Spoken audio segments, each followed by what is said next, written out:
Greetings, fellow Earthlings, and welcome on into the Playbook Pundits podcast, or P Cubed, as I like to call it. My name is Shane Lantz, and I'm the assistant sports editor here at the Sioux City Journal. And here we have Zach James, who is the sports editor of the Sioux City Journal. And we have had quite a busy week in sports. I mean, just to start it off, we mentioned history in Metro football. East, North, and West all win on the same night for the first time since October 13th, 2006, as you discovered. I mean, before we get into all of that, what were you doing on October 13th, 2006? So, I was a freshman at Montezuma High School. I was a cross-country runner, getting ready for my freshman year, just getting a feel out of what the cross-country season was like, getting a feel of what high school was like. And I can't remember if Montezuma won that night. We were a pretty good football team in 06 and 07. Montezuma, now that I think about it, in 06, we were the Class 1A runner-up overall. Lost to Council Bluffs St. Albert in the title game, but that's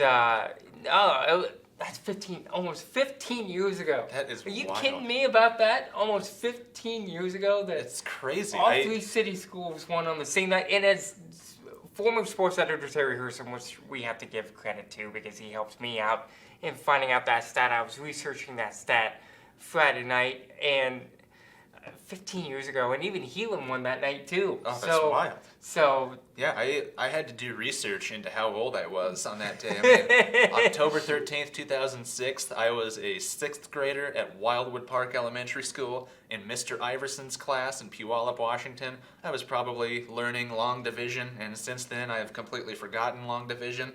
So it's been a while, to say the least, and it was an exciting night. I mean, what do you want to start with? You want to start with West since they won their second in a row? Yeah, let's go with West. They beat Des Moines Hoover 20-0. Drew Benson had another breakout game, 20 carries on 260 yards. We could have given him halfway of the week again this week, but because of Journal rules, they can only get it once. But we'll give him an honorable mention.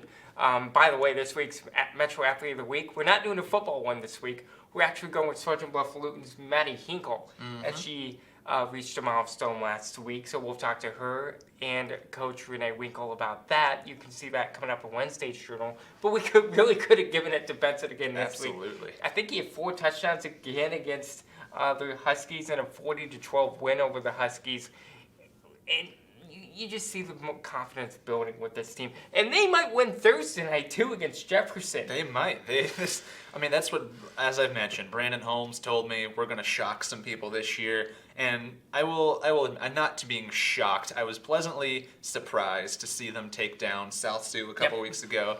I was thinking that might be the one, and they came out with it on the final play. Yeah. This past game, I did think they were going to win. And now that they have momentum, I'm pretty confident that they might be on a 3-game winning streak. I mean, and who would have thought that at the beginning of the season, that the West Wolverines were going to be 3-1 after week 4, potentially after possibly beating the Yellow Jackets at Olsen Stadium this week. I'll have coverage of that game, by the way. It's just really cool to see a program like West get to celebrate something this good. Now, granted, the soccer team did get to celebrate a state tournament berth in April, and that was a wild way that the Wolverines made it to state as well.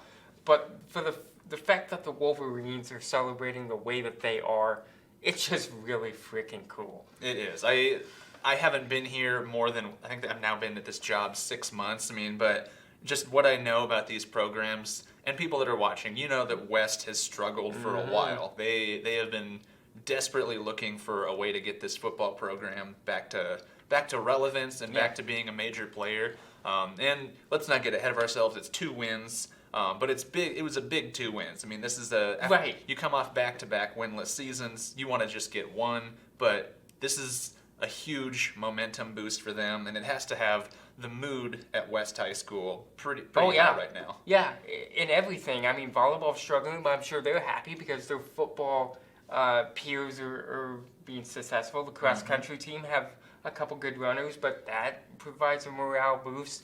Anytime a football team can give you a win, the morale boost in the hallway just goes up another level. Absolutely. I mean, and then there's a team that we've talked about many times. We can shift over to Sioux City East. They beat Lamar's on Friday, 42-13. And our mention of the week, of course, Luke Longvall, 245 yards passing. They had 141 receiving yards from Kalen Jacobson. I mean, that team is just kind of an offensive juggernaut right now. So yeah, this team is clicking. This team is absolutely clicking, but they have a really big test coming up this week. This is probably the biggest test of the season so far, as they'll travel down to Sergeant Bluff to face the Warriors on Friday night. But that'll be a shootout, I think. And I will be there for that game. Yes. I'm very much looking forward to it. I mean, I've covered both teams already in separate games. I'm excited to see them kind of come together and go head to head. Yes, I think the first to 50 might win that game, honestly. Now, both defenses are good. I'm not saying that. Sergeant Bluff kind of got punched in the mouth last week against Harlan, but I think both offenses are that good that they can just trade touchdowns for a while. And like I said, first to 50 might win that game. I'm going to have to get a brand new notebook because I keep notes throughout the game. I don't want to just keep flipping, so I have to get a fresh pad before I go down there. It's going to be a shootout. I'm very much looking forward to it. Yeah, we're very much looking forward to that too, and that's going to be our Metro Game of the Week too, coming up in Friday's edition of the Journal. We've talked about East, we talked about West. Let's talk about North for a little bit. Facing Des Moines North for the first time since I think 2012, and they shut out the Polar Bears 20-0. Dayton Harrell, I think that's his name, the running back who had 3 touchdowns. Dayton Harrell, 143 yards, 3 touchdowns, and let's not overlook Dedrick Sullivan, our player of the week a couple weeks ago. 197 rushing yards, 2 touchdowns of his own. Carson Strobing, the brand new junior quarterback, had 299 yards passing. I bet he wanted 300. I bet he wanted 300. Yeah, I bet he was just itching for that. So who knows? Maybe sometime in the next few weeks he's going to get to that high water mark. But big win for them. Yeah, too. Good win for the Stars. It's never easy going down to Des Moines, riding on a bus for 3 hours, and then going to Des Moines North. Not a very easy facility to get to off of I-80-35. North is kind of in a morale struggle right now. They do have a win on this season. They did break a losing streak, kind of similar to West up here.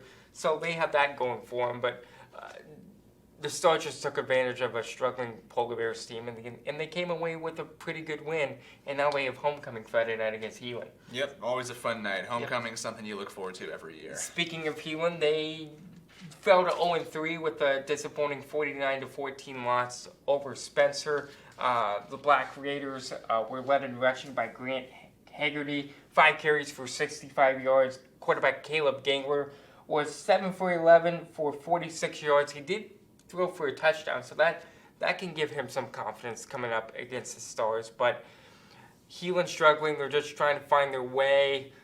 I don't know if they do it against North on Friday, but it's disappointing for a program like Lyon, who has so much tradition, have another slow start to the season. And I know when we talked to their coach earlier in the year, he mentioned their numbers are down a little bit. I mean, maybe it's COVID related. Maybe kids don't want to come out at the moment just because of health concerns. But hopefully next couple of years, I mean, if they just get a couple of wins and kind of get the program back to clicking, I mean, maybe the numbers go up, maybe the wins follow. I mean, it just makes sense. More kids you have, more talent, more wins follow. So. Yep. And I'll have coverage of that game coming up on Friday night too at Olson Stadium. I'll show up after halftime because we have to get the paper put out. But I'll be at Olson Stadium covering that game at Olson Stadium coming up on Friday night. You can read that in Sunday's Journal and at SiouxCityJournal.com. But there's a couple more games that were on your radar from Friday night as well, weren't they? Yep, we had Spirit Lake take down Western Christian 22-21. Spirit Lake was down. What was it? I think they were down 21-7 going into the fourth quarter, and they scored 15 to pull it out. And looking at these stats that we just happen to have here, we do. Riley Reynolds, the quarterback for Spirit Lake, went 174 yards passing, 3 touchdowns, 1 pick, but I guess that happens from time to time. They throw 30 passes. Also rushed for 36 yards, and they had Braden Thiestfield, 74 yards rushing, passing. I don't even know how to say his last name yet. Carter Jungjoen. I'm probably butchering that, but 133 yards receiving with 3 touchdowns. So that's a pretty big night. very exciting win, and now they're 3-0. Yeah, Spirit Lake 3-0, and good for them. Good for the Indians. They're ranked. I'm gonna put them in my poll once I go vote here after this video cast. And they're clicking right now. And Riley Reynolds is a big reason why. Yeah, absolutely. I mean, we've talked about him over the last couple of weeks. I mean, he's always in our Player of the Week contention, just the numbers that he's putting up. So if he has another big week or two, maybe you'll see him in the paper with a little profile pretty soon. Yes. Maybe add him to your quarterback room series. Absolutely. I'm hoping to get that going again this week or the next week. So look out for that the next week or so. What else you got in terms of games? Well, what else did we have? We had West Lyon versus Sioux Center, 20-13 win for Sioux Center. So pretty big game there. I mean, I don't have the stats in front of me, but I know Sioux Center obviously is the team that's been clicking so far this season. I'm hoping maybe sometime this season I get to watch them play in person. So that's kind of my excitement. I mean, West Lyon also another top-ranked team. Beef Bowl this week. Yep, the Beef Bowl coming up this week. But yep, another big win for Sioux Center. But yeah, that's pretty much all I have at the moment. Right?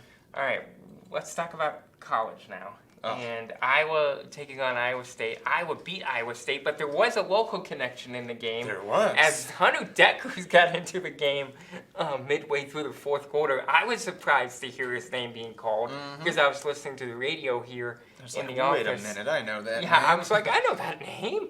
And he did fairly well. He threw a pretty impressive touchdown pass in the fourth quarter, and he tried to get the Cyclones within a striking distance late, but obviously the Cyclones fell short for the sixth straight time to the Iowa Hawkeyes. But good for Hunter to get his feet wet, especially on a stage like that, the Cyhawk game. Absolutely. I mean, you have to imagine just the excitement of his family. I mean, everyone in Iowa, it seemed like, is watching that game. I watched it at the Buffalo Wild Wings over at what am I trying to think of? Lewis and Clark Park, of course, the baseball stadium I'll be at later tonight.